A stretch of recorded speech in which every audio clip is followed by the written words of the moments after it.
Bid'ah dengan sunnahnya dungku kan bak urus. Yang salah mengerti. Kan bak kelompok. Ya benar.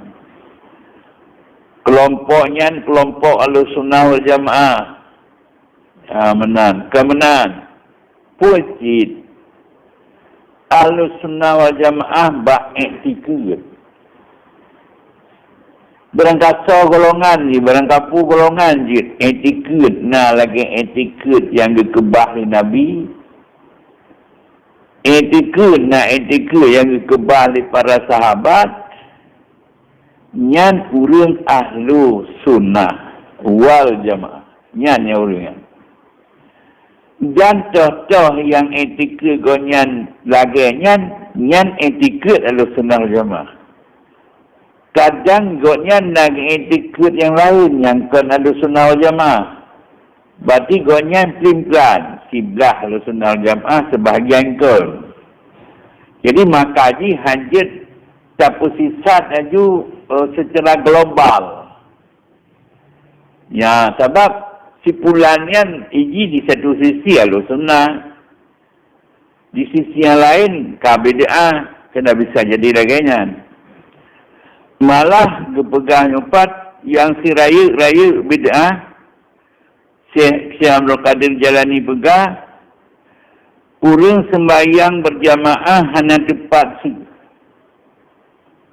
yang paling bid'ah dan hanya rapat saf dan hanya lurus saf.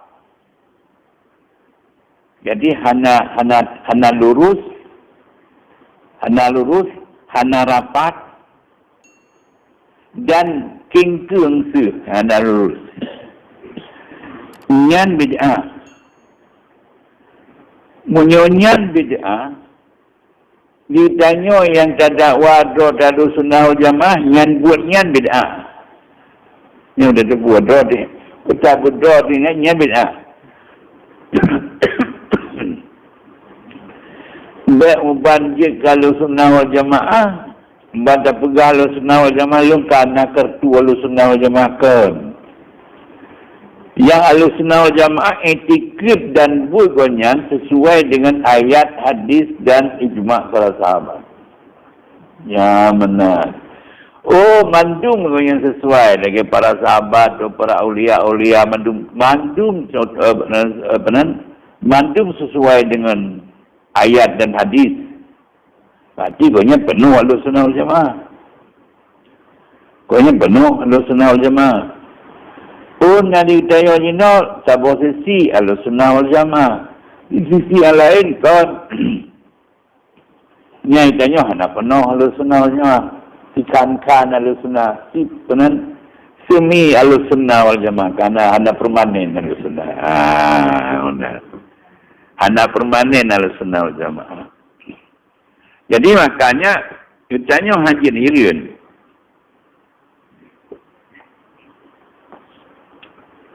Kan awatena sidro kumpulan.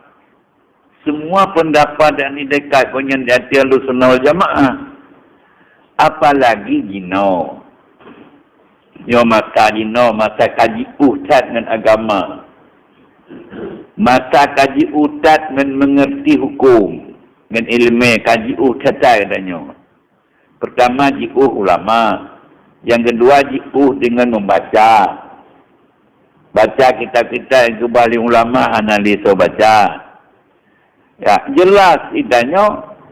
Dalam etikad yang kan Ahlussunnah. Yang lambut kan Ahlussunnah.